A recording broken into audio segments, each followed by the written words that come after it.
منڈی بہاؤالدین سے خبر شامل کرتے ہیں۔ سی ای او ریلوے ظفر زمان رانجھا نے مسافر ٹرین چناب ایکسپریس کا افتتاح ملکوال ریلوے اسٹیشن پر کر دیا۔ ٹرین سرگودا سے لالہ موسیٰ تک چلے گی اور منڈی بہاؤالدین کی عوام کا درینہ مطالبہ منظور ہو گیا۔ سرگودا سے لالہ موسیٰ تک چناب ایکسپریس ٹرین کو بحال کر دیا گیا۔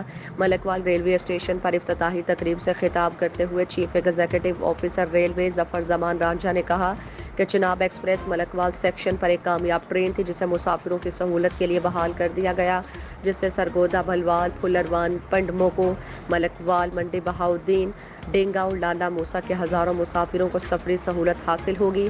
انہوں نے کہا کہ ملکوال سے پردادن خان روٹ پر بھی ٹرین سروس جلد بحالی کی کوشش کریں گے۔ ابھی ہمیں کوچز کی کمی کا سامنا ہے۔ کوچز کی فراہمی کے لیے ایک ملک سے معاہدہ کر رکھا ہے۔ امید ہے کہ ماہ جولائی میں کوچز ملنا شروع ہو جائیں گے۔ افتتاحی تقریب میں D S railways Rawalpindi Inam Ullah Khan, D T O Usman Anwar, D C O Hamid Farooq Qureshi, P T I کے رہنما اصغر یعقوب سندھو سمیت شہریوں کی بڑی تعداد نے شرکت کی۔ سی او ظفر زمان رانجھا نے افتتاحی فیتا کاٹ کر ٹرین کو لالہ موسیٰ کے لیے روانہ کیا۔ شہریوں نے ٹرین بحال کرنے پر ریلوے افسران کو خراج تحسین پیش کیا۔